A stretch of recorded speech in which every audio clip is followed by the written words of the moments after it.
Thank you, gentlemen. This is rumor control. Here are the facts.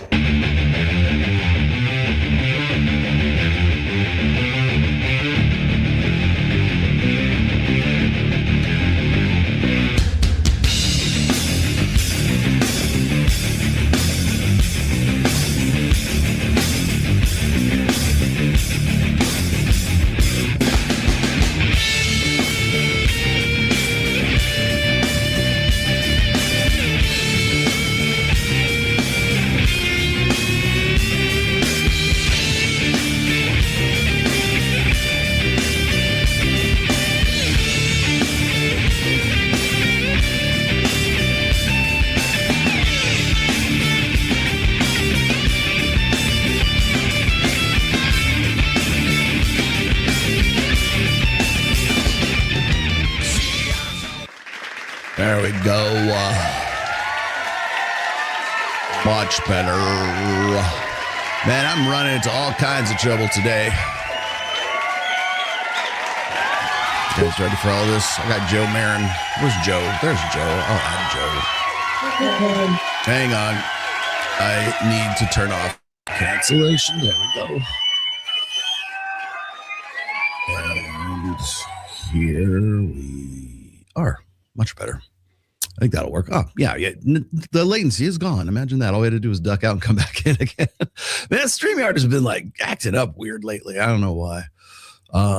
You're probably not seeing me on X right now because I'm having a trouble going live on X for some weird reason. That's okay. No big deal. All right.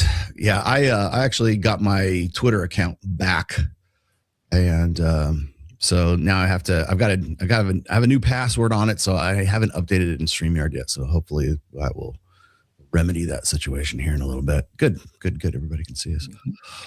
So midweek show, I actually had a topic I wanted to talk about today. I was kind of like getting into it with some people on Twitter, as you might guess. Now that I'm back, it's like I take like 4 days off of Twitter, and I'm like, okay, let's go.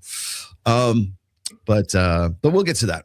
I wanted to let everybody know that we have an ulterior motive behind doing all of this. As you know, Joe is my partner in Reignite, and we can sit here and explain all day what our sort of mission statement is and who our demographic is and everything else. But I would much rather explain like all the fun shit we're about to do.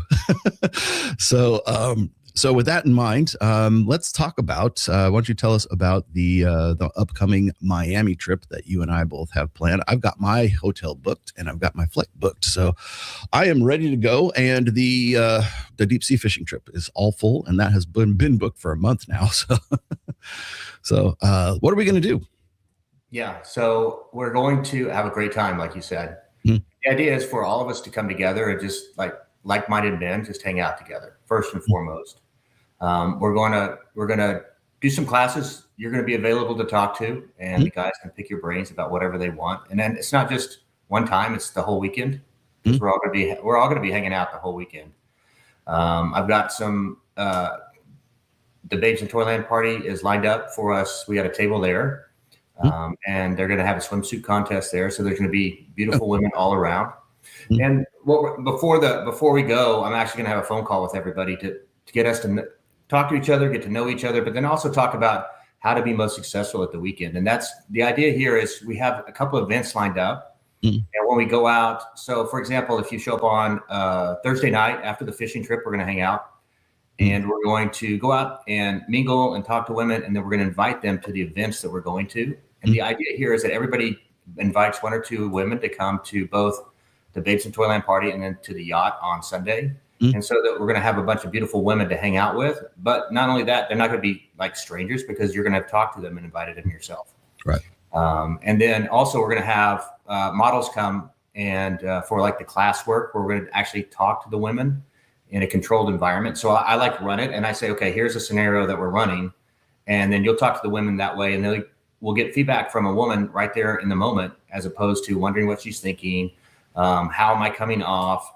And the idea here is just to start to get more comfortable just talking to women in general, so that you're not in your head, that you're more grounded, that you feel good about it. Because this is what we talked about on our call last night. Our group call was the fact that it's just supposed to be fun, right? Or Right. the whole idea of going out and meeting new women is Gotta be enjoyable. Yeah. And whatever happens after that is good to go. But if you don't at least have fun in the first part, then you're not going to do it and you're not going to get practice. And you have to go out and talk to more and more and more women if you want to get better with women. Sure. So that's a big component of it. The other thing we work on is like the emotional component. So last night we also went in depth into how to be happy, right? How to feel good no matter what's going on around you. And that's what we teach in Reignite also is I can influence my environment. So we had a guy in the group here a few months ago, and he was about to walk into a business meeting. And he didn't want to go to the meeting. He was fired up. He was probably going to blow up the deal because it was a sales pitch to a customer. And he pulled off to the side in another room, and he went through the practice, the letting go stuff that we do. He got himself in a better state, and he had a great presentation. And in fact, the guy they were pitching to was like, I'm only going to work with you guys if this guy is on the account and works for me. So it's really good stuff that we're going to work on. When we're going to go out and bond also, we're going to go to a cigar bar in Miami. We're going to hang out at some rooftop bars in the evening. And like I said, we're going to go to the Babes in Toyland party. So you're going to learn from Rollo. You're going to learn from me. You're going to learn from each other. And we're going to bond and have great friendships and great memories because just like the last one we had was so much fun here in Las Vegas. It was a fucking blast. That was unexpectedly cool, I have to say. I was like, because that was like one of our more low key events, but like it ended up being probably one of the best events we did. Yeah, I was kind of worried about it at first, just for whatever reason, right? Because I get anxious before all of them to make sure they come off right.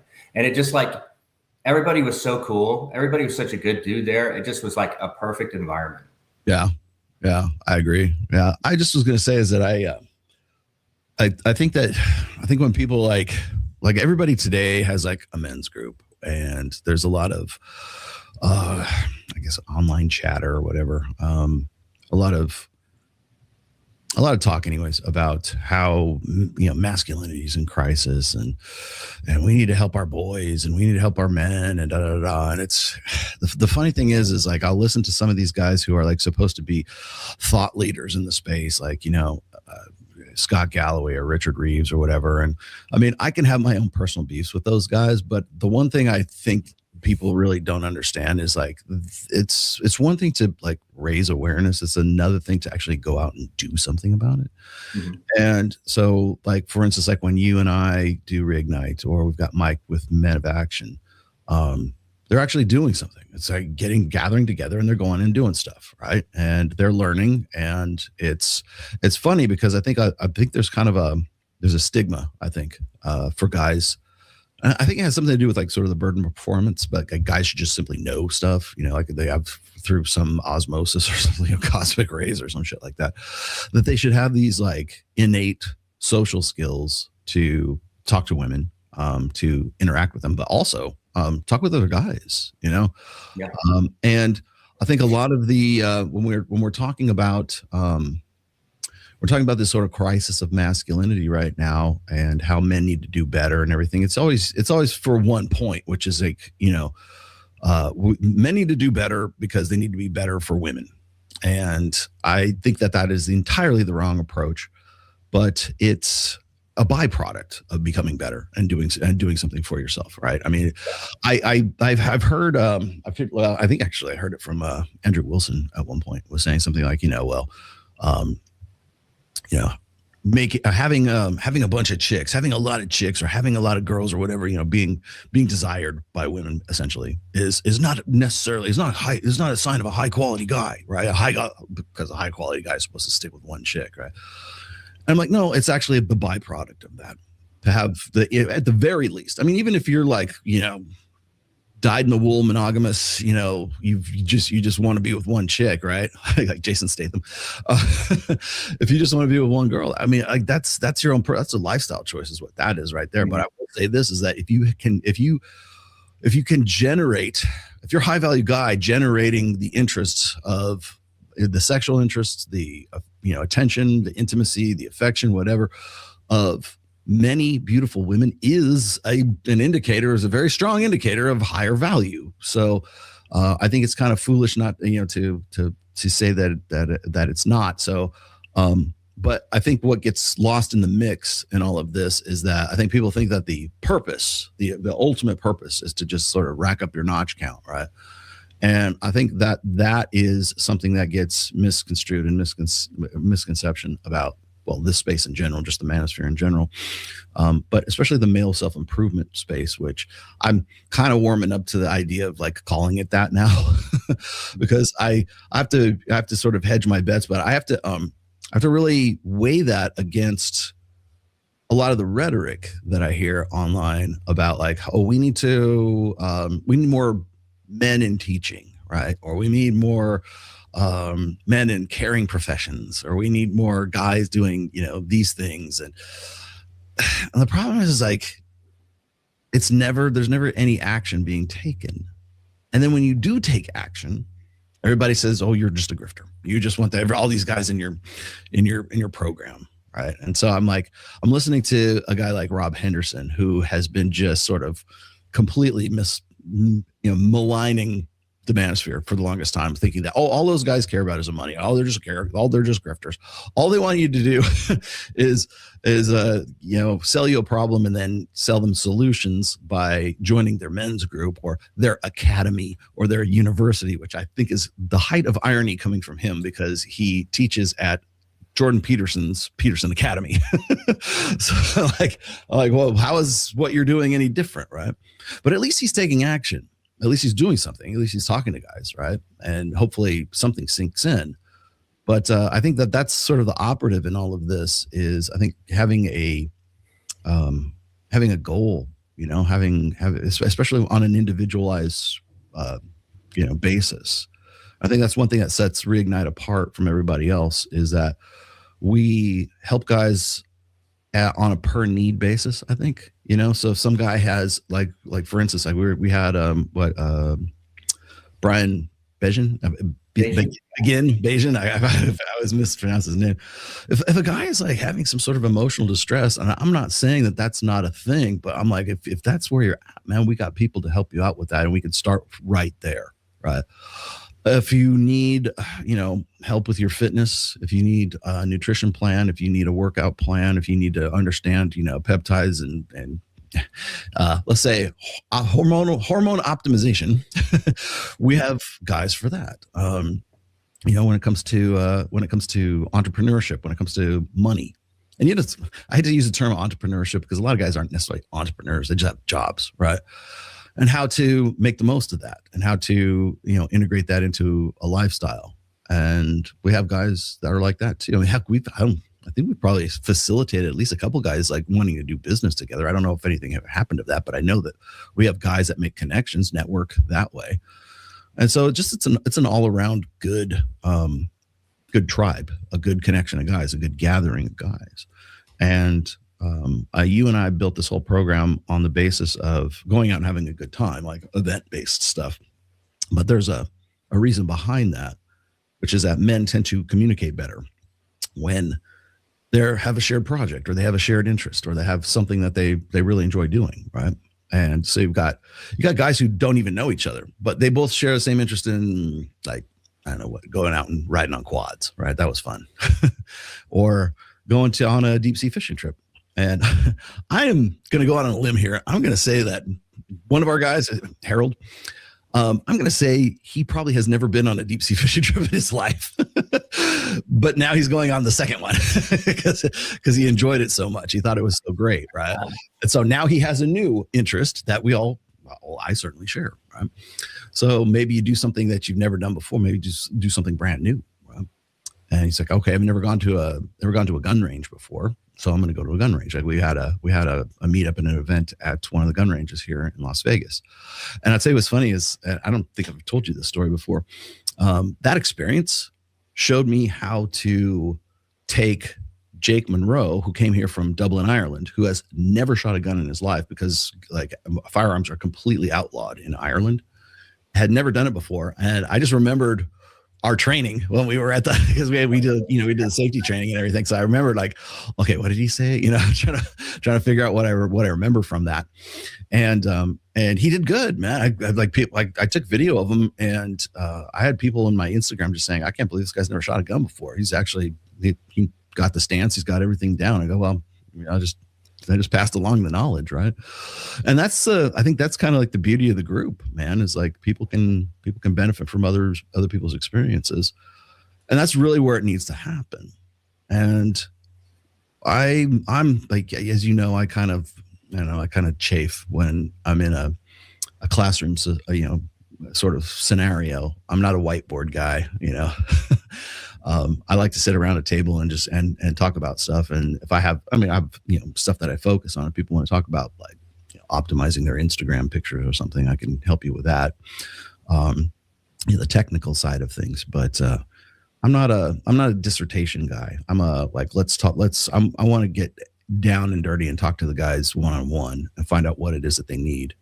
And that's really kind of the basis of when we have the girls come in. And this is something I don't know. Does anybody else do this? I think we're probably unique in this, is that we have anywhere between 6 or 10 girls come in. Yeah, it depends on how many guys show up. Actually, I got it from Brian Bajan. Yeah, it's a good idea. It's a very good idea.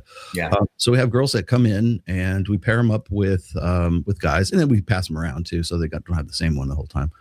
And then we have them run sort of mock scenarios and mock conversations with them, and then they get feedback on those conversations. How long do they go? Like 5 minutes? What's the time that they do? It depends on what the scenario is, but we're talking to the women probably an hour and a half in total.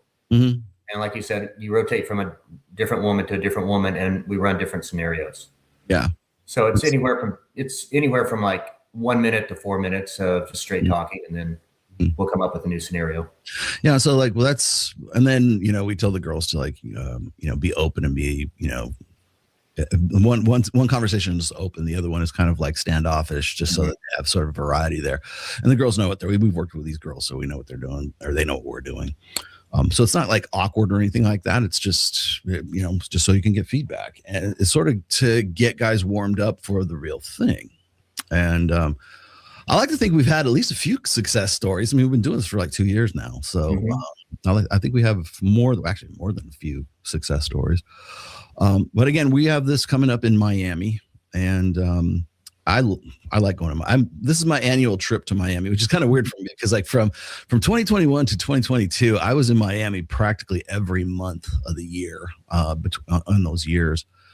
And it's I still love going back there. I still go to the same hotel. I still go to the I still know Brickell. I still go there. We'll probably be on Mike and I will be there, so I'll probably be on Fresh and Fit while we're there. I'm gonna go on the Danza project. I got to talk to Miguel from the Danza project. So we also and I haven't run this by you yet, but Christian Baum, the guy who was our sort of style guy from Jackson Maximus, we're going to be talking to him again as well. We've got Jim Kilgore for style, clothing, style, appearance, that kind of stuff. But Christian suggested we go to this. It's called Founders Gun Club or something like that. I think it's up in it's like a dude's club. I don't know what it is. I don't know what else to call it, but it's a gun club. But you can also smoke cigars there. They have a lounge. I think they have golf there as well. It's just like if that's your interest, it's a really good place to sort of hang out. I've been talking to the manager of it. I don't know how feasible it is for us though, because it's like up in Fort Lauderdale. We'll be down in Miami, so it would necessitate us all like piling in a car and going up there. So I don't know if we have the time to do it this time, but like I think maybe he told me that they're building another one, or where, but they're building another one in Miami. So maybe the next time we come out, we'll be able to do it when they're in Miami. Yeah. Well, I spoke to a guy here in town in Vegas that they have a gun range about an hour out of town, and you can run tactical scenarios. So that's what I'd like us to do next time. Not just go to a regular gun range. I want us to go and do tactical. And they have trainers there and instructors, and even if you haven't fired a gun, you can still run through it. So I think that's what we're going to do next time, either in August or October. Yeah. So like we do fun shit. I mean, we want to. I still want to do the tank, but I mean, we were talking about doing the what is it? Is it the fighter jet one or?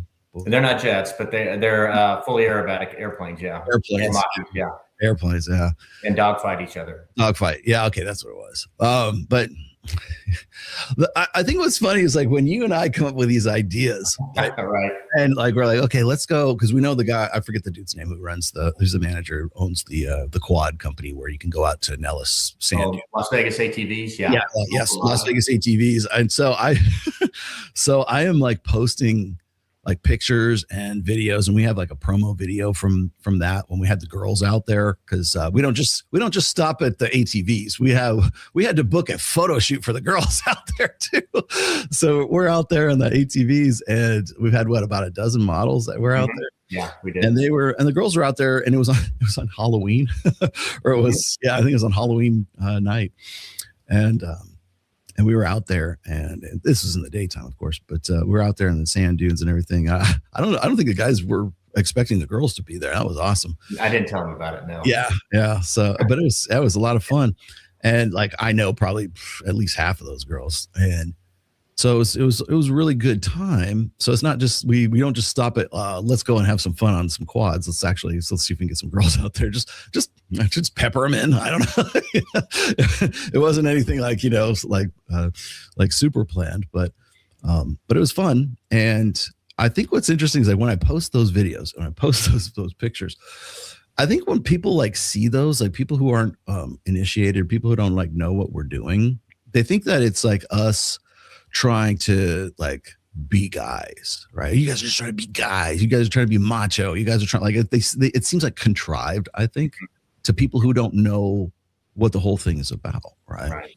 And it's a good time. Like I would much rather do, quads in the sand with hot models out there doing photo shoots than sitting in a classroom or whatever else. Like it's so much a better vibe. And then we're still talking to people coming out and asking me stuff, and we're still working with these guys. But I mean, why not? Why wouldn't you? Why wouldn't we want to do this? I mean, we live in Vegas for crying out loud. But it's great, and I think that a lot guys get a lot out of it. I know you have as well. I know you've seen guys I have develop from one personality to another, a much different personality as a result of it, and for the better too. So a lot of our guys are coming out of divorces, and they are sort of rudderless with the state of the sexual marketplace right now.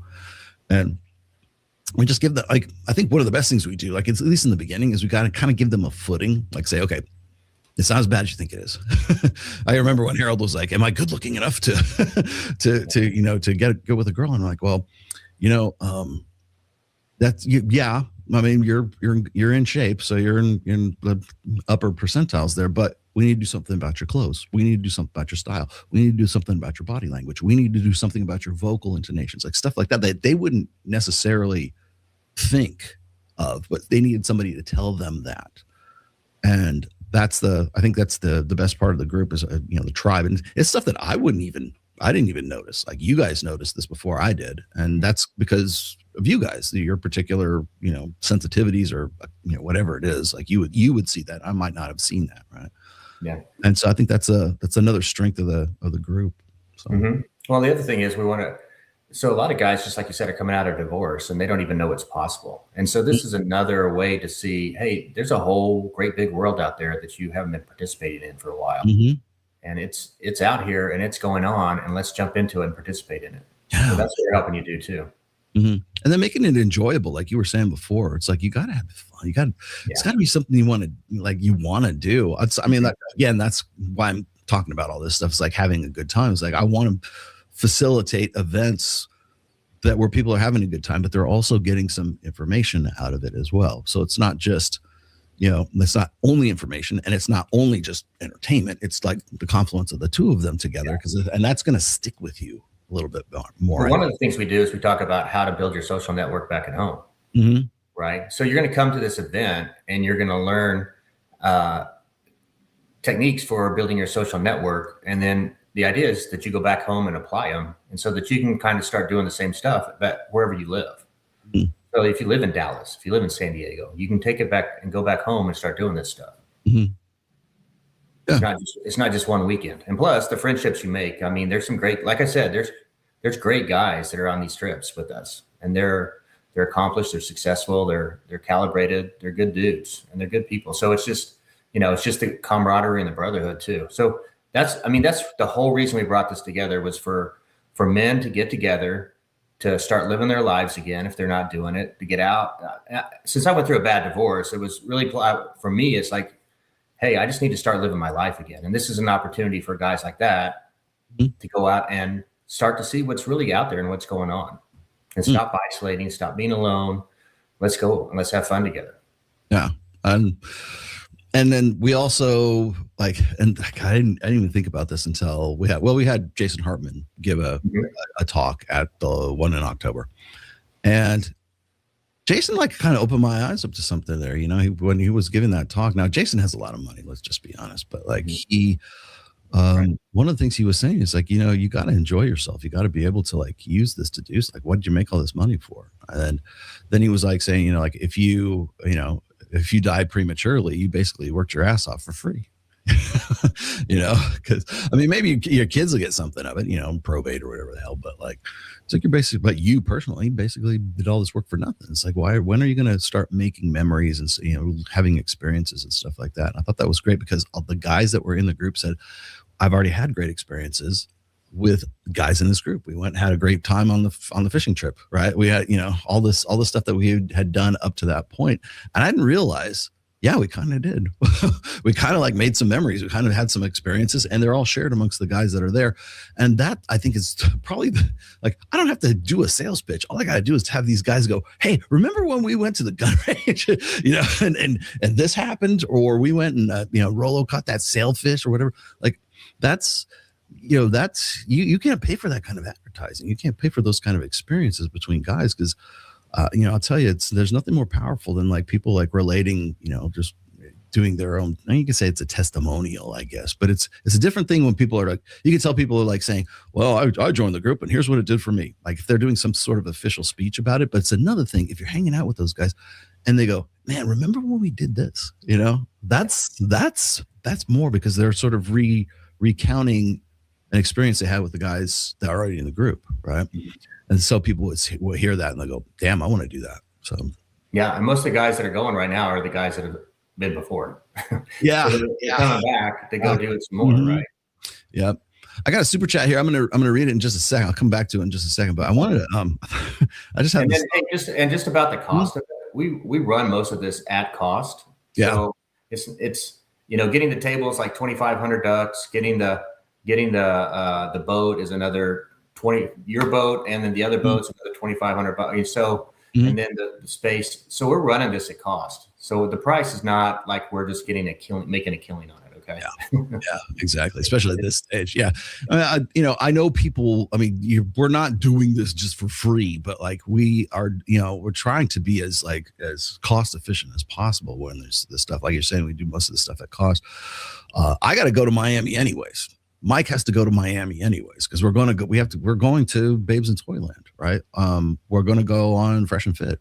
So I would be there anyways. I might as well have a good time and see if I can get some other guys to want to have a good time too, right? So I was going to say is, this is so funny too. I'm listening to some of these guys talking about the crisis of male loneliness, or I could play it if you want, but I have this clip of, I don't know if you're familiar with the comedian Jimmy Carr.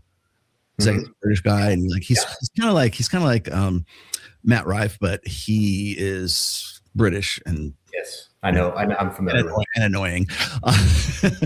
But so he was, and I, again, another guy who just simply doesn't understand the manosphere, because he's talking about the manosphere. But one of the things he did mention was he says, guys need to get together. He thinks guys should get together at the pub. and I'm like, and do what? It's great to say, okay, well, we should all gather together. Great. That's the beginning of a plan, but then do what? And then I thought about it for a minute, and I don't know if we're pretty close in age. I don't remember if you remember the Boys Club of America, Club. Because I remember I used to go when I was, because this is back in the very early 80s. But I used to get on the bus and take the bus down to the Boys Club, and I just going down, there was just something fun to do. Because when my dad, I was raised by a single father, And oddly enough, but remember, this was like the late 70s, early 80s, so I wasn't so weird then. But so my brother and I would get on the bus, and we were young too, man. We like 10 and 12 years old, man. We get on the bus and go down there, and we loved it. It was great. That's where we learned to play pool. They actually had a pool, so you could go swimming. There was weightlifting there too.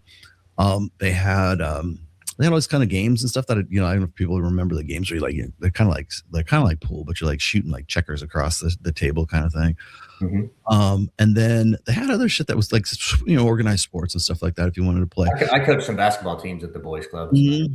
And then they had a crafts kind of thing. They had a workshop there where you could go in and you could make like keychains. It's like these really cool, like these little stitchery kind of things. And they had like these keychains that I don't know if you remember, you could put them on a grinder and then put them on a buffer kind of thing. It was kind of cool. It was, kid stuff, but it would teach you like manual skills. Right. And now that I think about it, I understand why they did it.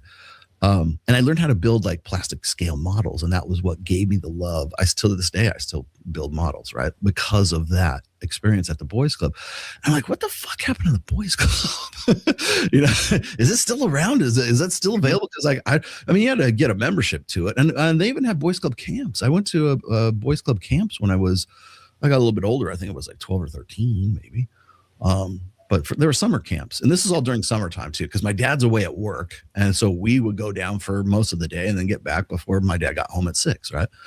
But I thought that at least that was something to do, and it was all these activities and it was all this like, what are you interested in, man? Kid, what are you interested in? Kid? They had slot cars, man. Slot cars were badass back then. They're still cool today. I still think they're cool today.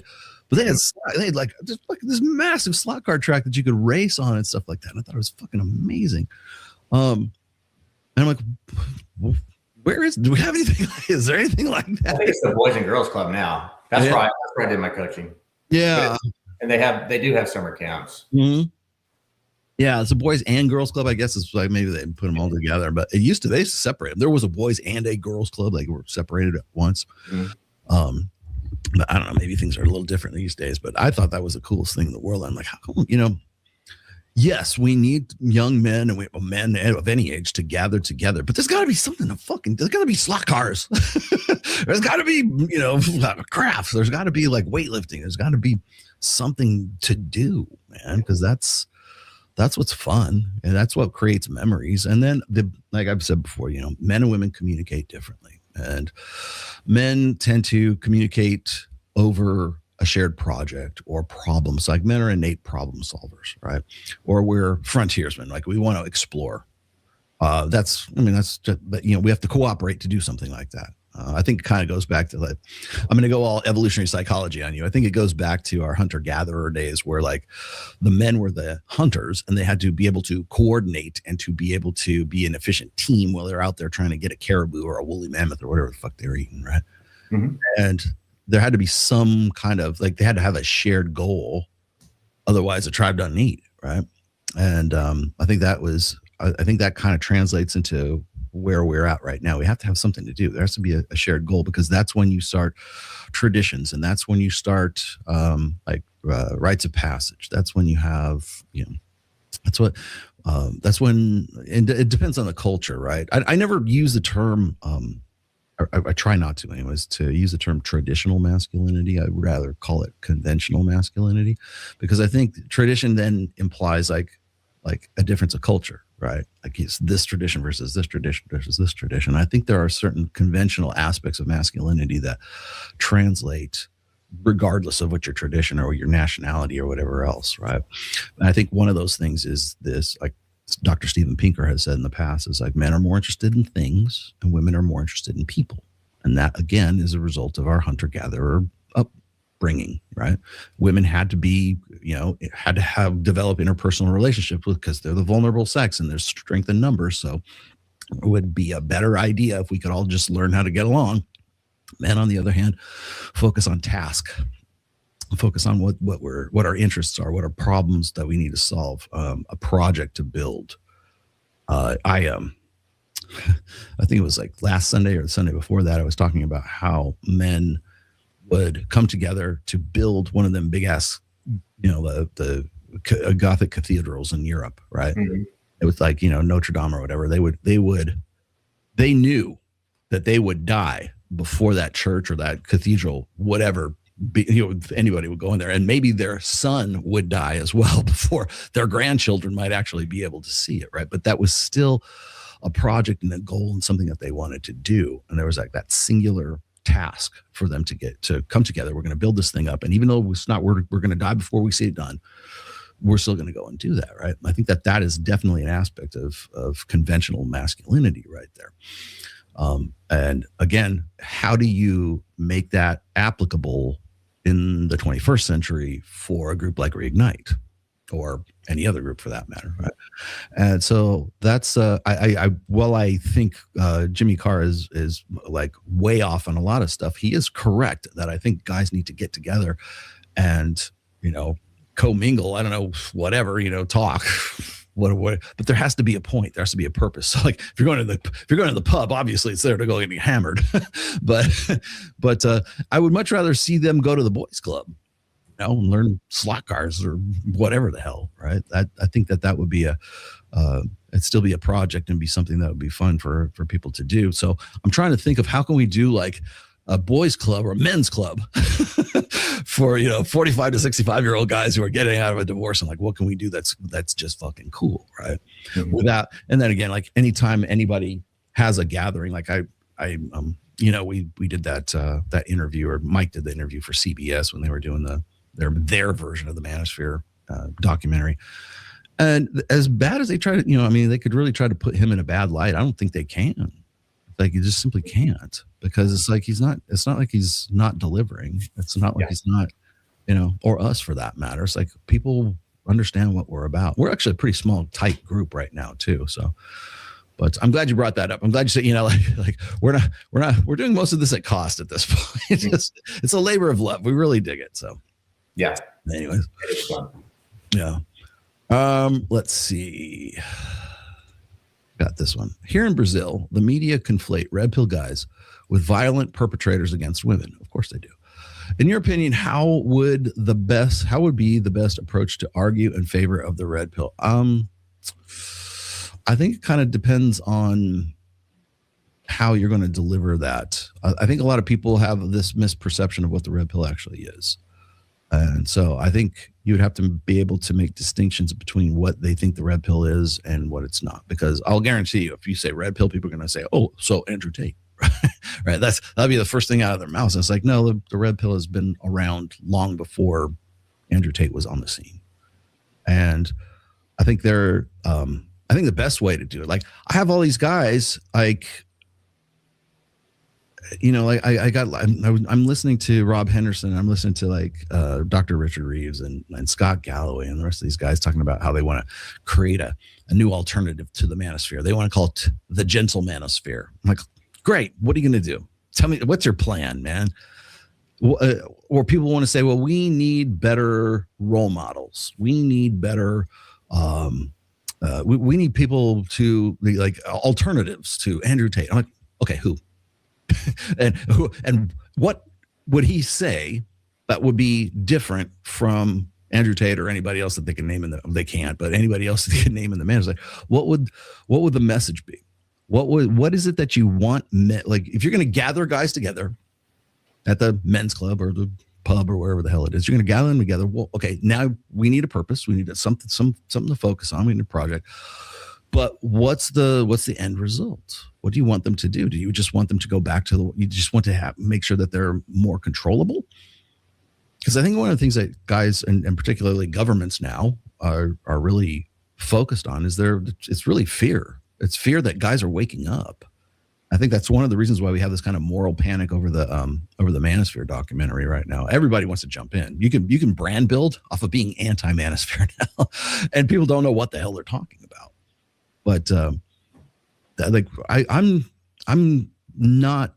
at the point right now where I'm not going to say, I'm not yelling at the top of my lungs as shrill as I can be. I'm not saying like, hey, you guys don't know what the fuck you're talking about. Shut the fuck up. Right? All I got to do is ask simple questions. Like, okay, well, what's the alternative? What do you want to, what do you think would be best? I was I remember when you probably heard me talk about this on Access Vegas. I was talking about how the British government had allotted 20 million British pounds to re-education, to I don't know, train up their teachers to spot toxic masculinity in the classroom. And so that's quite a bit of money, 20 million bucks to stem the tide of the manosphere, and then to have classes or whatever to re-educate boys so that they are not prone to believing all of the messages of the red pill or the toxic masculinity or whatever. Like, of course, they don't know what those messages are. They couldn't name them. But I'm saying, okay, well, what's the alternative? Tell me what else there is. Yeah. And it's always something very ambiguous. And most of the stuff that they rattle off is just feminist rhetoric at that point. And I'm like, well, that's why those guys are there in the first place. Do you not see that? But I want to know what they think, like, sort of a healthy gathering of guys would be, as per, any different from what we're doing or what Mike's doing or anything else. Right. And they never really have a distinct answer for that. So, it's hard for me to answer that question because, quite honestly, if it's gotten to the point where the Brazilian government has gotten involved, that's the level of paranoia that this whole thing has reached at this point. So it's kind of hard for me to say, how do you counter that? You can be as reasonable as possible. You can be the, crying in the voice of reason, crying in the wind, but that people don't want to have that conversation. Mike and I talk about this on every single at least for the last 6 months, 8 months. Mike and I have talked about this. It's like, we're never going to get invited on big name podcasts like Chris Williamson, or we were supposed to go on Tom Galoo, but we're not getting on that. Or Steve Bartlett, or the rest of these guys, or Jay Shetty. And literally to the point where, like, Jay Shetty is cutting out any mention of my name or Mike's name when he's interviewing Jim Sexton, who, by the way, has helped us out in Reignite, who has actually been part of our Zoom call. But that's how dangerous we must be. They just simply don't want our names mentioned on this one. But why? Like, why is it that they don't want to have a conversation? Why is it they don't want somebody going on there? And then I learned a very valuable lesson just last week. Did you see Mike's interview with Ryan Panetta? That guy? I haven't seen it. Oh gosh, as soon as we're done, go watch that. It is like you will see a whole different side of Mike. Because I know, because I'm used to this, right? You and I are used to seeing Mike being very diplomatic. Like, there's people that I have a problem with that Mike will go, well, maybe he's not entirely wrong. Or maybe he didn't intend it that way. I'm like, dude, he intended it that way. Because Mike's still sort of, I call it the honeymoon phase. I think Mike's still in the honeymoon phase with the manosphere right now. But then I started pointing out, I said, there's a reason why we're not getting past these gatekeepers right now. They're happy to appropriate our material, but they're never going to have us on. But he did get past one. He got past Ryan Panetta. And Ryan Panetta is very religious, and the guy that he had on there was his other guy, I guess his partner, Brian something or other. And they approach everything from a very religious perspective. But Mike is there, and he just, one of the things that stood out from that whole conversation is Mike, at one point, Mike in the conversation, like, they're trying to fluster Mike. Like, they were just like, and Mike was just, he was like pushed up to the edge. It's like, I've never seen him got like quite up to the edge where they're people are going to provoke him. But he was good. He has, maybe it's the military, but he has very good state control when it comes to those situations. And he said, at one point, he said, look, he says, you're not arguing against me. You're arguing against the statistics. You're arguing against the data. I'm just telling you what it's, I just work here, Mm-hmm. And that's kind of where we need to force the conversation in Brazil or wherever else. Is you just need to look at the stats. And so it's one thing to raise awareness. I realized, who was it? Chris Williamson just had Richard Reeves on, I think this week or last week. And, and then, how could I forget? Andrew Wilson was just on trigonometry. Well, he's probably recorded earlier, but it just dropped like this week or last week. And so I think Andrew is probably as close to, he would never call himself a red pill, but he is as close to red pill as I think the guys at Trigonometry are comfortable with, because he went in there and he was just very logical and methodical. He was a surgeon, man. He just went in there and just tore apart their arguments. Mm-hmm. And that is why I think that's the fear, I think, of these mainstream guys, that they don't want to talk to me or Mike or Andrew for that matter, or even Myron for that matter, because they know they won't have any way to sort of have any kind of defense against that. So again, like what Mike was saying, he says, you're not arguing with me, you're arguing with the statistics, and you can interpret them how you want to, but the numbers are what the numbers are. And I think if there's a step in the right direction in Brazil, it's simply trying to be as, forthright with the data as possible. And you probably still get run up the flagpole for it. Lord knows I do. I think one of the things that people don't like is they don't like unflattering data or something that's like sort of contravening to their ego investments. Like they want to believe that the manosphere is like a bad thing. And I probably have it around here somewhere. I can show you a handwritten note from a woman that gave me this note or her husband gave me this note because she couldn't do it, but she was just overcome with like emotion. I was there at this, I think it was a Rebel Capitalist. I was there for George Gammon's thing.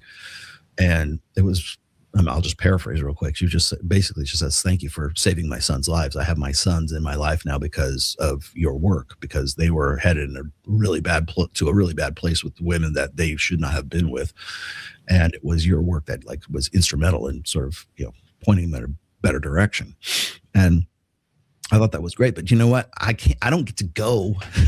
I don't get to go on Jay Shetty and go, hey, what do you think of this? I don't get to go and have guys from Reignite go, hey, I used to be this way and now I'm much better off because I've been a part of this program. They don't want to hear that. They just want the boogeyman is what they want. Yeah. But anyways, if you guys got questions for us, you guys can throw them at us anytime you'd like. I did have one topic I wanted to discuss with you, because you are still a remaining Marine pilot, right? Because once a Marine, always a Marine. Yes, you never retired Marine. Yes. I got into this discussion about leadership, and one of the things I'm sort of in the outline stages of writing an essay on Substack about this, because I keep seeing this get thrown around all over the place. I think it's kind of like a byproduct of this discussion that we've been having about, is the manosphere a good thing or not? But particularly in sort of more religious circles, the trad wife movement, whatever you want to call it, there's this, narrative. There's this rhetoric that just keeps getting repeated over and over again, and how men need to lead in the marriage. Right. And men need to be they need to be responsible, and they need to be communicative, and and I'm like, there's this whole like battery of things or attributes that they'll try to tell you this is what leadership is all about. And it seemed to me that a lot of the stuff that they're talking about are really just qualifiers to make them feel good about, about not like, here's what I'll just give it to you real quick. They want to talk about responsibility, mentorship, integrity, whatever that's a container word, compassion, setting a good example, and solid communication with their followers. Right. And that sounds right. It sounds truthy.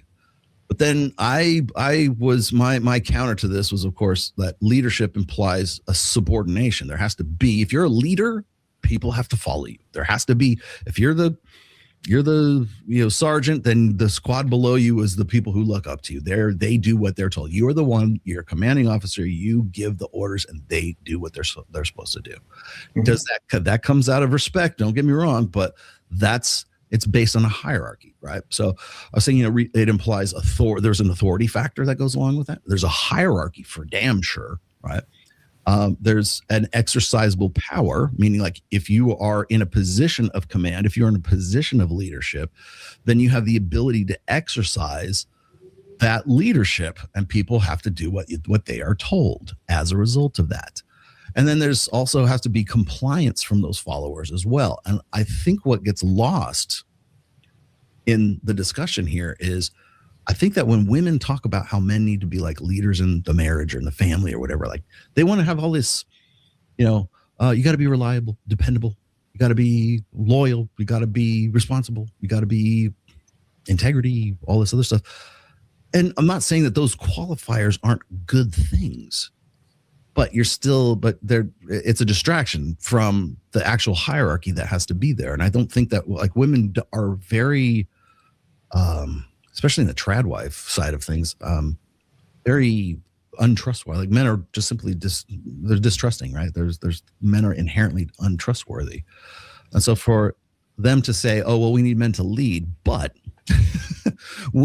here's what leading really means, which is basically this list of all the things that I want you to do, right? Well, if you want me to be a leader, then you have to understand that I'm at the top and then there's people that are below me, because there has to be, to be a leader means that there has to be followers right there. And I was going to say I wanted to just get your opinion of that, since you were in the military, as far as the structure, like what I'm talking about. Did I miss anything, or do you? Well, it's so obviously there's no hierarchy in a relationship from the standpoint of I'm an officer and you're enlisted.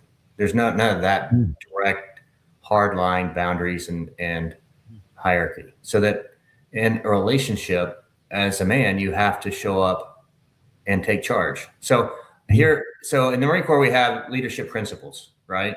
Mm-hmm. And the first one is to know yourself and seek self-improvement. Mm-hmm. So you evaluate yourself by using the leadership traits. There's 14 leadership traits, and you determine your strengths and your weaknesses. I got them up here. I don't have them memorized. Okay. Right. And so that's the first step, right? As men, we have to know what our strengths and weaknesses are and be looking to improve ourselves, just like you talk about hitting the gym, right? Mm-hmm. And then I have to be technically and tactically proficient. That means I have to understand how the household runs, how life runs, and then through improving myself, I make sure that I know what's best for the family. I know what's best for the relationship. Mm. And so from that, I am setting the example, but I'm also setting the boundaries, I guess you could say, for what's going on. And then the next one is know your Marine. So it's going to be know your wife and look out for their welfare. Mm-hmm. So, and these principles, I think you could actually take the leadership principles from the Marine Corps and just translate them in how to run a efficient and proper relationship, where you are setting yourself as the guy that she looks up to and giving her the space to be her feminine self and feel like she's being respected, even though you are running the show. Mm-hmm. So it's not like my way or the highway necessarily. It's like, I know what's best. And because I act in a responsible, respectful manner, you look up to me and respect me enough to follow me and what I say, and understand that my beliefs and my understandings of this relationship are proper and correct, and that you're willing to follow them. Mm-hmm. Yeah. See that. And I think that's where the disconnect comes, is because for 4 generations right now, we've taught women that men are inherently untrustworthy. That's why women put off marriage for as long as they do. That's why they feel like they have to provide for their own security. Right? Mm-hmm. It's like I'll tell you what's interesting to me is I remember I was on Valuetainment. I was on Adam Sosnick's show. It was a couple of years back, 3 years back. I was on there with Mike, and Adam was asking me about okay, hey, Mike, what's your personal situation? I think he was dating Kylie at the time or something. And then he asked me about me, and I go, well, I've been married for whatever. I'm coming up on 30 years, but whatever it was back then. And he says, and what'd your wife do? I go, well, nothing now. Because I had retired her. It came out that way, but it's not like I was like, yeah, well, when she's retired, she doesn't have to work. So, I pick up everything right now. So my wife is dependent on me for money and for food and for medical, everything else. Right. Which is funny. I got a round of applause for that. And I'm like, and that didn't used to be a rare thing. back in the day, prior to the sexual revolution, that wasn't a rare thing for a man to be the sole breadwinner of the family. I know, trust me, I never thought I would be in this position, but I didn't set out to go, how can I make a shit ton of money so my wife doesn't have to work? It was just like a no-brainer. I'm like, well, I need you here, and I need you to, it's better off if you're, just in the house and everything. So I retired her early. She right now, age-wise, she should definitely still be working, but I retired her, and I think we're coming in May. I think it's coming up on 5 years. Mm-hmm. And but I didn't even give two thoughts about it. And then I'm on the show and I'm getting this, round of applause, and I'm like, what did I do? Like, I'm just doing what I would have done anyways. But I think the idea of a guy being like sort of the sole breadwinner in the family and everything, it's like, there's a certain amount of authority that comes along with that, obviously. But I think one of the reasons I think a lot of women are afraid to be in the position that my wife is in right now. Right? But what if I ran off with one of the girls from Access Vegas? That could happen, girl. You better have your bag, man. You better have some sort of backup plan just in case, I remember there was this one girl, forget her last name, sure. First name was Allie something or other.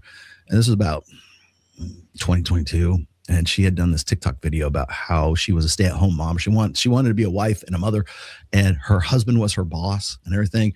And women came out of the woodwork in the comments, and they were just like, I can't believe you. He could run off with the secretary any minute now. There was just this innate distrust. Like you're on really shaky grounds. You should have at least a part-time job, because what's going to happen if, worst comes to worst. And rather than, how about this? How about we're together, we're in love, we have a shared commitment with each other, and we're going to make this work.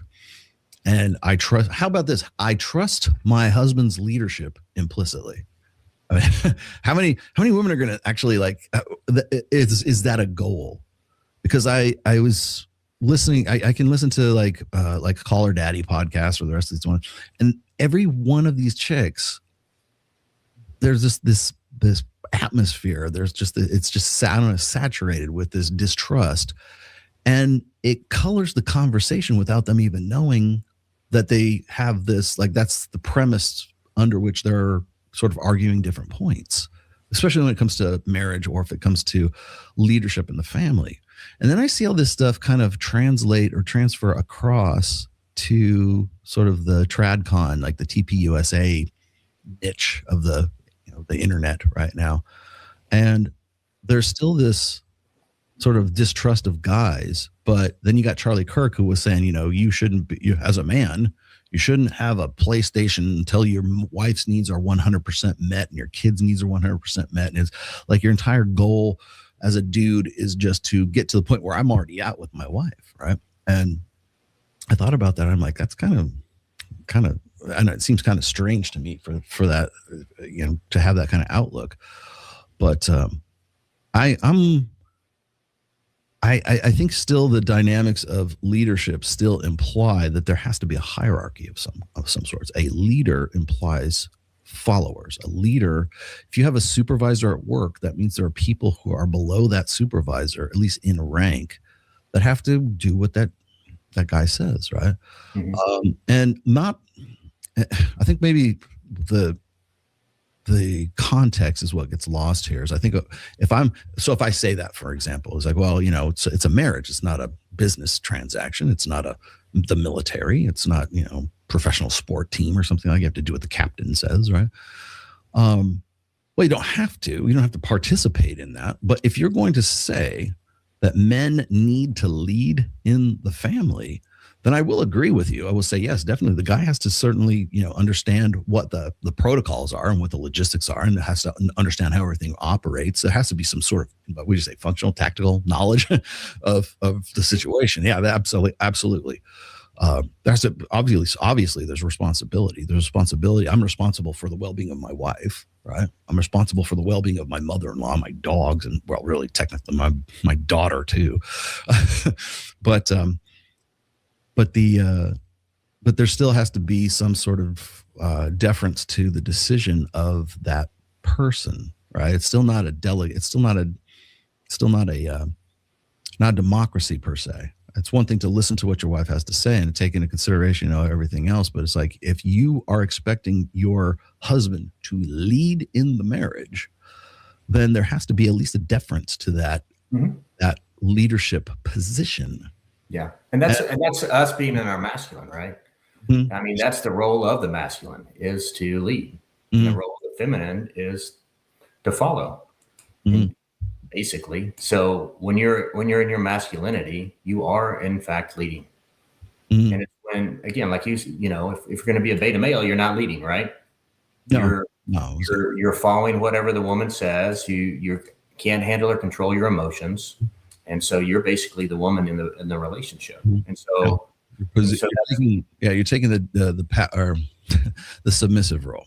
Right. I think what really throws people off is I'll listen to, I had this 2 weeks ago. I did this one, broke down this one video clip of this woman who was giving marriage advice, right? And she said, well, we don't believe in a 50-50 relationship. And I'm like, oh, really?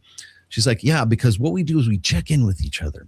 and if he's only feeling 20, that means I have to step up my game to 80, right? And I'm like, but you're still basing it on, sort of like who feels like doing what. And I said, well, in the hypothetical situation that it's midnight and somebody has broken into your house, armed men have broken into your house, you don't check with your husband and go, hey, you know what? How are you feeling about this? Are you feeling 20% or are you feeling 80%? No, the guy's expected to go down with the Glock and blow those dudes away, right?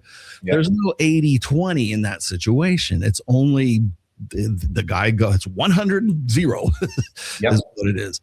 And because that's an instinctive, proclivity, it's an instinctive understanding between the genders, right? Men are the sacrificial, I won't say disposable. We're definitely the sacrificial ones. We're supposed to put our lives on the line, right? That's part of the gig, right? Women are the vulnerable sex, men are the sacrificial sex, if it comes down to that, right? We have that innate male protector instinct that sort of overcomes us when we're in crisis situations and stuff like that. But it's expected. If you got a guy, if you saw a video of a guy on the street and he's a couple on the street and the guy runs and the mugger jumps and kills and rapes or robs the wife and he takes off because his self-preservation kicks in, we call that guy a coward. But if the woman ran off, leaving the guy there to defend himself, we don't call the woman a coward. We expect that's what she's supposed to do. She's supposed to get out of harm's way. Yeah. That's the natural order of things right there. But so if that's the case, why is so by order of degree, how does that translate over into a monogamous relationship where the man is the default, to be the authority in that relationship? So I think this push to get men to be leaders in the marriage, I think that's all. It comes with a lot of caveats because I think the definition or the list of characteristics, you just listed a bunch of characteristics for leadership in the military, right? Mm-hmm. If you listen to what those characteristics are for women in the tradwife community, they're a lot different. they're all it seems to me that the characteristics that women think that men leading in the relationship should have are all buffers against him overstepping his authority. They're all they want leadership without the possibility that they might actually have to do what their husbands say. Right. Mm-hmm. Or if he's doing it, then if he's going to pull rank on his wife, then because he did that, then if he fails, then she is absolved of any decision making. But if he is right, then she still benefits from from his rights. Well, the idea is that she respects him enough to follow him. Yes. If she doesn't respect him, then she's not necessarily going to follow him. And that's incumbent upon the men to build that sense of respect in our women. And that's leadership too. I mean, a woman doesn't want to take for the most part, she doesn't want to be the masculine one taking charge all the time. Mm-hmm. That's not her role. That's not how she's built. She's got full of estrogen. We're full of testosterone. Mm-hmm. That's not how she's built. Yeah. I use this, man, and maybe it's just my relationship with Melissa, but it's like, when I got the job offer to relocate from Reno to Orlando when I was working on wine and spirits, I knew I took it immediately. I said, yes, I'll go. Well, we're going. I didn't consult with her or anything. I said, yeah, we're going. And so I had already like given the okay, before any of this conversation happened. But I remember I got because it was great. It was a brilliant, wonderful, and it was a good time too, right? I mean, we benefited from it, but the company wanted to relocate from Reno to Orlando, Florida, and I was valuable enough for them to want to move me as well and to pick up the cost for the relocation. It didn't cost me a dime. I mean, other than driving across the country with dogs in the back of my car, so I accepted it, and I remember going home that night, and I said, baby, just put on your dress, put on whatever. We're gonna go have some sushi, right? So we went to sushi. And I just looked her dead in the eye and I said, hey, look, I got this job offer to move to Orlando, and we're going. And my wife didn't say, what about my career? What about my friends? What about my family? What about the first thing she says is, well, you're my husband and I go where you go. And that was all the end of the conversation. And we're just, do what's good, because there is this understand my wife, maybe just because my wife might be cut from a different cloth or something like that, but like there was this understanding that what I do is what's best for the family. I'm making decisions that I'm going to take that job because I know that it's best for me. But what's best for me then has the follow-on effect that it's also what's best for my wife and my daughter, dogs, and mother-in-law, and whoever else is in tow, right?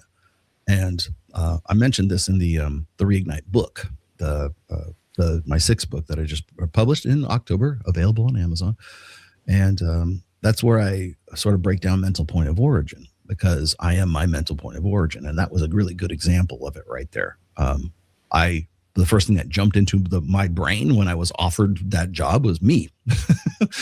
And I was like, yeah, I think this is what's best for me. And so what's best for me, then the next layer up is what's best for my wife, what's best for my daughter, what's best for the family, what's best for everybody else, right? And I don't think enough women trust their husbands enough to be leaders in the first place, or to have that default, you're my husband, I go where you go. Like how many, I can't imagine women saying anything like that, and that didn't used to be so uncommon, right? Well, I go where you go. You're the one, you're. Well, there's a lot behind that. I get to you. Yeah. There's a lot behind that too. It starts from day one when she starts testing you and you don't follow through and set the boundaries, right? Mm. It continues on while you continue to lose your frame within the relationship. And then as you're losing frame, she's losing respect. And so when these decisions, it's time to make these types of decisions, they're not going to go along with you. Mm. Right. I mean, and then the flip side is, okay, I recognize this woman, for whatever she is in this moment, and I can project it out where she's going to be. How many guys pass that decision point and don't follow through with their knowing? Mm-hmm. They're like, I know what she's going to be in the future, but I'm going to ignore that and continue to have a relationship with this woman. So now instead of saying, okay, I'm going to go find another woman that's more compliant, that suits me better, they're in a relationship with someone who isn't going to follow them. Yeah. So there's a lot more to it, right? It's men refusing to honor what they know and staying in relationships way longer than they should. Yeah.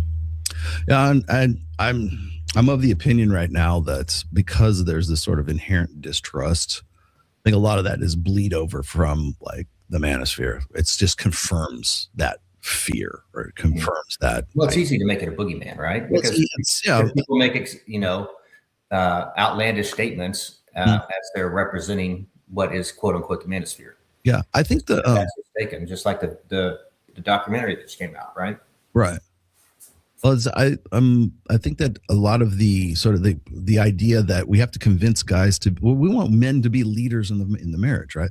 Well, you really don't. I don't think. I mean, for a lot of the women who are coming out with this rhetoric kind of stuff, I don't think they really want men to be leaders. I think they want their men to be therapists. They want their men to be, reliable and dependable, and just basically, somebody who's going to provide, unchallenged, right, for to be a good provider and everything else. And the thing is like, if you want sometimes you got to make tough decisions as a leader. Sometimes I don't think that's what they really want. It goes back to they want it, but deep down they don't really want it because they don't respect the guy who's just going to. Right. Well, but they have to. It sounds right though. I think. No, absolutely, yeah. I think definitely women want a guy who is dominant, right? But the problem is they want Beauty and the Beast, right? They want the beast who can go and tear apart, wolves and be this animal, but is responsible and loving and compassionate and integrity and all this other stuff, right? For her. Exactly. And I think there's the innate desire for a guy who is someone she can look up to, but whether or not that guy actually can, fit that bill is another story. But I don't think they respect a guy that they can tame. No. Yeah, exactly. It's like if I can I have a beast, but I can tame him and I can control him, and then they have no respect. Right. I'm glad you said that, because that's one of the things I have talked about since day one, which is like a good, healthy marriage is based on polarity. And that's the polarity I'm talking about right there. Is there's always you're always I'm sure you've heard this a million times. These guys will say like, I need a woman to bring. I want her to be my peace. But I'm like, what? If you're getting married, just understand there's no peace. I have a really great marriage, right, with my wife. There is no peace. Like, learn to thrive in the chaos. Like, just learn to enjoy it for what it is, because there's there's always going to be conflict. There's always going to be suspicion. There's always going to be like, oh, do you know what you're doing? Like, I'm not so sure about this. I have pulled off some crazy shit in my life. And my wife is like, are you sure you can do this? Like, I'm going to find out. And when I do and it works, I'm like, fuck yeah. And then if it doesn't work, I'm like, oh God, I knew it. But there is no peace. Like I don't want peace. I want to be able to move on to the next thing, right? I mean, it's great to be able to create new things and to build new things, and then have that be an accomplishment, and then move on to something else, right? That's just the nature of the machine, man. So like, I think this idea that's like, we need women to be our peace. It's like, shut up, man. You don't get to let your hair down. I've had guys who will tell me this. They'll say like, Rollo, when do I get to be comfortable? When do I get to let my hair? When do I get to sort of like, be myself around this, my new girlfriend or something like never. There's always going to be a shit test. There's always going to be, are you the best I can do? Right.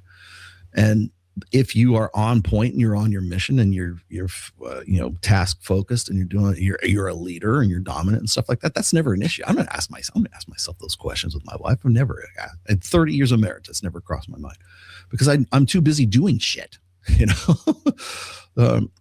People will ask me about like, Rollo, can you come on my podcast and tell me about your marriage? Like how to have a successful marriage. I'm like, I can tell you how I have a successful marriage. But I don't think people want to hear what I have to say about like what would make for a good, healthy, successful marriage, because it goes against a lot of what everybody wants to say. It's like, marriage is a lot of hard work. No, it's pretty effortless for me. I think a good marriage is effortless. I don't, sometimes you get in fights and you have to have conflict resolution and communication and everything like that. I can count on the fingers of one hand how many times I've had fights with my wife in 30 years of marriage. And none of those fights have lasted more than 24 hours.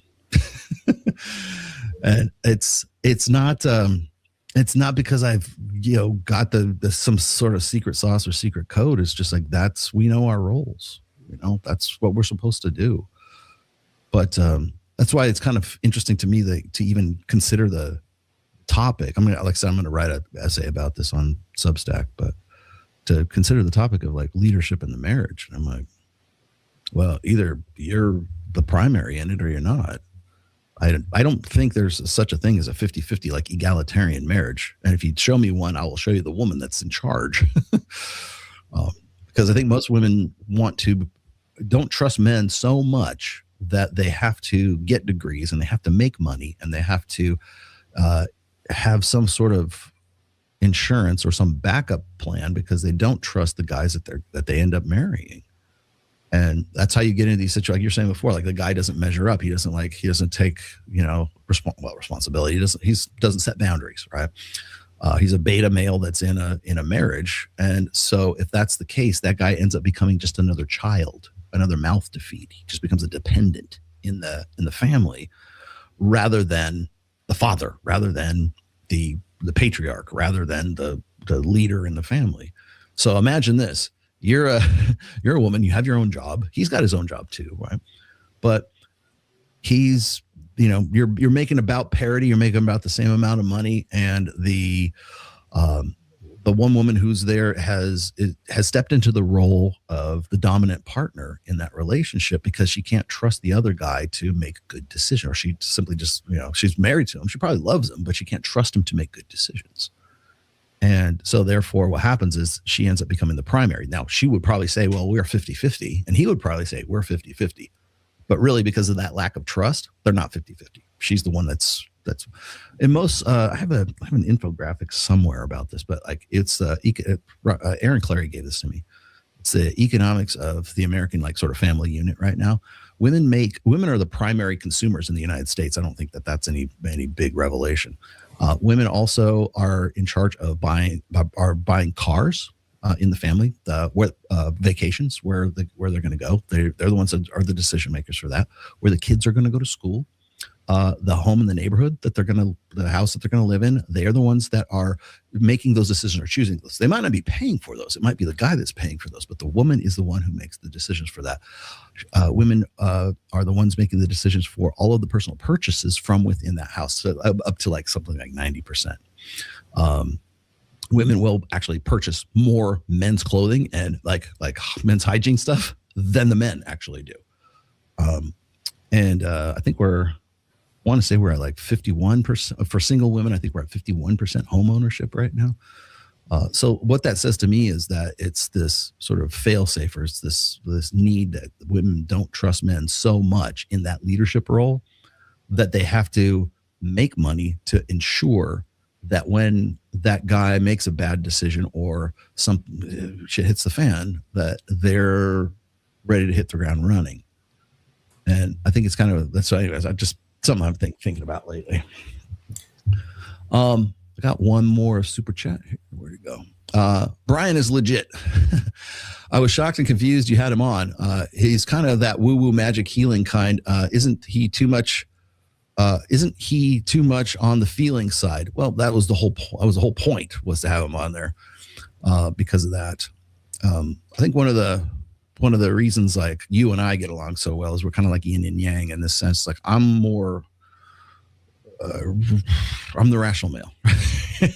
I'm the empirical guy. And I think that doesn't preclude also understanding men's emotional states as well. And I'm glad we brought Brian on because of that.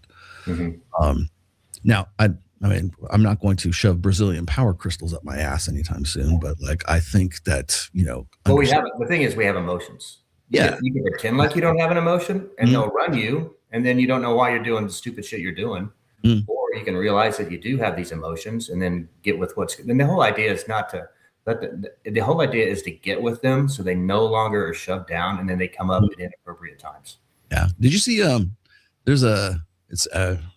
what show he was on, but Theo Vaughn was being interviewed by someone and the dude just broke down crying because he was like, his mother was like really super overbearing or something like that. And it's just like, oh, I mean, my whole life I've been making decisions based on, what my mom would have thought and blah, blah. And like, he's just like losing his shit. And I'm just like, and so my person, and maybe I'm wrong. Maybe I'm an asshole for thinking this, right? But I'm just like, get the fuck over it, man. You're Theo Vaughn, for Christ's sake, how much I would love to be in your position. I would love to have the kind of money that you make, right? Well, I have a perfect example. One of my cousins, his dad died in 53, Mhm. and he has still controlled. His dad, I guess, was stern and beat him as a kid, and he's still controlled by the emotions of his dad 70 years later. Yeah. That's what we're working on. It's like we want to get to the point where we're in a place where we can make ourselves feel good no matter what's going on around us. Mhm. Just like Albert when he was going to the meeting, right? Mhm. He could have gone in there and he could have been all in his head and he could have let that anger come out and everybody would have felt it. Even if he didn't say angry things, everybody would have felt the anger and the attitude from him. Right. As opposed to coming in and dealing with it before he got in there. So when he showed up, he could handle everything that came up and it wasn't biasing him in a certain direction. Right. I think that's the difference between guys working their own sort of personal problems out as opposed to women working there, if they ever do. Like we get this on the show all the time. You got women who go, well, if you were healed until I'm healed and healed and healed. I'm like, when the fuck are you actually healed? like, is there do you get a healed certificate or diploma on your wall?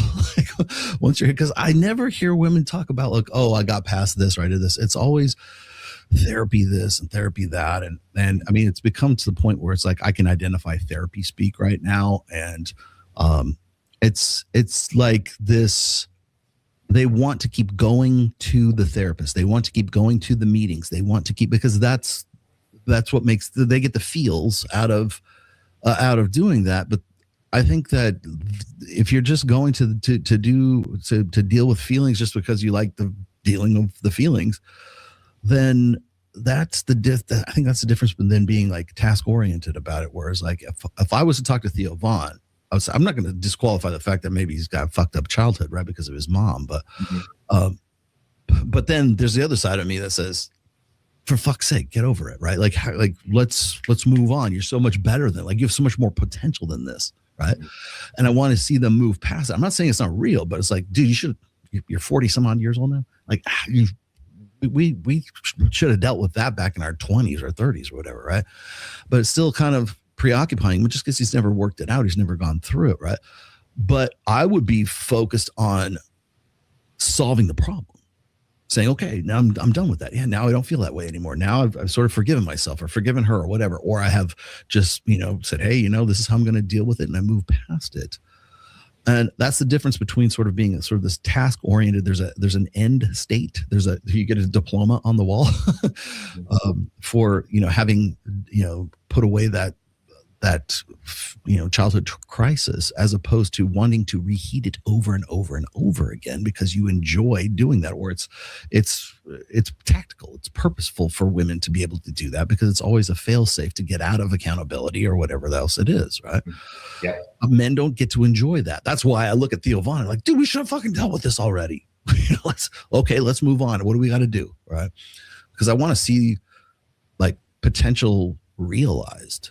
I think that's the thing that gets me the most about it. And that's, when I talk about the burden of performance, there's a whole section about burden of performance in the new book, right? But there's also another component that I didn't write about in the book, and it's I don't say the burden of potential, but it's the curse of potential. Like, I don't want to be on my deathbed and going, damn, I could have done this. Or what do they say? I forget I don't know who said this, but the scenario is like the worst hell you can imagine is like you're about to die and the guy that you could have been walks into the room before and has a conversation with you. Like, this is what you could have done had you made better decisions, had you done this, had you realized your potential. And I don't think I really started thinking like this until my mid 40s or my mid 40s or when I hit 50, right? I'm going, man, I have so much more I need to do. And I didn't publish the first book until I was 45, right? 45, yeah, 44. Which is interesting because I thought you're supposed to publish before that. I feel like I should have written the book 10 years earlier, but I couldn't have because I didn't have the experience and I didn't have the know-how and I didn't have the motivation to do it until that right then and right there. That's the right time to do it. That was the right time to do it. But if I never did it, then I would not be talking to you right now. Right. Just like if guys don't go to Miami next month. Yes, you will realize your potential in Miami. I think that's a sort of an important principle is potential. Yeah. Is understanding that if you have potential, like I want to see people realize that potential. That's it's one of the reasons why I work with guys like Giovanni Sanders, who's like the guy who does our music for us on Reignite. He also does my outro music. Multi-talented guy. And it's like, dude, I'm just like, it's like a part in Swingers where they're like, you're so money and you don't even know it. Like, so when I see that, I want to come on, man. I want to do the same thing with like Theo Vaughn, but like in this context, I'm thinking in terms of like, okay, you could be so much. You're already Theo Vaughn for fuck's sake, but like, what could you be if you had not had to deal with this crap? You know, where would you have gone? What would your potential be, or where would you be at right now if you weren't still sort of, trying to untangle this shit out of your head? Right? Yeah. Well, and then it's peace of mind too, right? Yeah. Well, demons all your life is not the way to go through life. Squat rack is my therapy. So it's my therapy session is squat rack. You meditate your way, I'll meditate mine. But anyways, okay. So let's recap real quick. We're going to be in Miami, and our event is the 15th through 17th. Is that right? That's correct. Yep. 15th through 17th. Babes in Toyland, Miami White Party, which is one of, if not the biggest, Babes in Toyland event of the year. It is a white party. If you plan to go, be in white. They will kick you out. You will not be able to get in if you do not have white on. So you have to have all white. And it's fun, man. I like dressing up. You like dressing up? Mm-hmm. I like coming up with new shit, right? Like trying to figure stuff out. Speaking of which, okay, progress. Since we were talking about progress, we have been doing the Miami White Party this will be year 3 coming up, right? Mm-hmm. Because the first time it was me and you and Jim Kilgore and I think just a handful of other guys, right? Mm-hmm. And then last year was at Strawberry Moon, and we had Harold there. Now, gotta remember, Harold he was stylistically rudderless. Okay, which is the nicest way I can put it, right? When we went to the white party last year, and he was wearing that outfit and that white, I'm like, what the fuck? I could not. I didn't even know it was him at first. I was like, because he had just style, and he looked like Miami Vice, man. I mean, the guy was like, and did it himself. and he was just spot on with his style. And I think that's another thing that's sort of gets swept under the rug is like when we're talking about like male self-improvement, there's a style aspect of it as well. Like women want, well, you just got to wash your hair and put on some deodorant and you'll be fine. I know you talk to Jim Kilgore, talk to Christian Ball. Hell, talk to you, man. Like, we need to make sure that I think when you're dressed in a certain way, it's going to make you feel a certain way, right? Mm-hmm. Yeah. Oh, by the way, since we're on the topic, and we're coming up on 90 minutes, but I have been looking at Tanner Guzzi's his Instagram. He's got a lot of new reels out. Okay. A really good one. I'm gonna on the Zoom call on Thursday. I'm gonna bring it up to the guys. Okay. Because I thought it would really help Ramsey, our one of our guys, Ramsey. Because he was talking about style. He wants to get his style on point, right? And the great thing about Tanner is his understanding of sort of the power dynamics behind style. Like most guys will say, well, it doesn't matter. A real man doesn't care what he looks like. No, a real man absolutely. He almost cares more than women do, right? Because when you go to a funeral, how are you going to dress? When you go to a wedding, how do you dress? When you go to a job interview, how are you going to dress? When you go to church, how are you going to dress, right? Or you're going to go hang out with your buddies from work. How are you going to dress? And he's like, oh, I don't give much thought to it. Well, you did. You just don't give too much thought to it when you're putting on your clothes. But when you selected to buy those clothes, you did. I think that's I'll show you the new stuff from Tanner. It's really good stuff. I want to see if I can get him on board. It's been a while since I talked to Tanner, but I'm going to see if I can reach out to him because I think he would be a valuable asset to us. So anyways, so if you have questions about the meetup is going to be, like I said, the 15th through the 17th. If you want to sign up for it, please, if you want to become a member of Reignite, we would love to have you. The link to that is down in the description. And also the very starting link is the link for the Miami White Party event that we're going to do. The deep sea fishing trip is already booked, but we have a lot of other things going on as well. So you can check that out at that link that's down there. Anything else? No, that's it. If you want to talk to me, just hit me up on Reignite Alpha on Instagram and send me a DM. Mm-hmm. Also there. Oh, and then the other thing, if you are interested and you become a member of Reignite, you also get access to, let's say, about 90 minutes. Sometimes I go 2 hours to a Zoom call every Thursday with me. And that is from 4 p.m. Pacific, 7 p.m. Eastern. And that's all every Thursday. And then you do one on Mondays. So you get access to both of us. And then you also have personal access to us. And if you want to have like questions or you want to text us something or if something's going on, you just hit us up. And you also have other members of the group that are ready and available to help you out as well. So just some of the perks. And then we have a school group and we have we have video modules that I painstakingly recorded over the time. So go and check it out. And again, I am back. I'm reinstated on Twitter. I got I shouldn't say that. I stole my account back from the rat bastard that took it. So that's which, by the way, you and I need to talk about offline. Okay. But anyways, guys, thanks for watching. Much appreciated. And I guess we'll see you next time, next midweek stream. Oh, and tomorrow, Access Vegas will be at Origin Studios. It will be at 6:30 Pacific time. That will be 9:30. Am I right? Yeah, 9:30 Eastern time. So coming up tomorrow, and do I have a surprise for you. We've got a lot of girls in town for another event that's here. I didn't tell you this. I have 3 girls coming in. I don't know if you knew that. I actually booked 3 girls. They're all bodybuilders, female bodybuilders. Yeah, so it's gonna be a fun show. We're gonna talk about what their stack is. So it should be very enjoyable. So I will see you guys tomorrow on Access Vegas. Thanks for watching. We'll see you again. Bye bye. Okay. See you guys.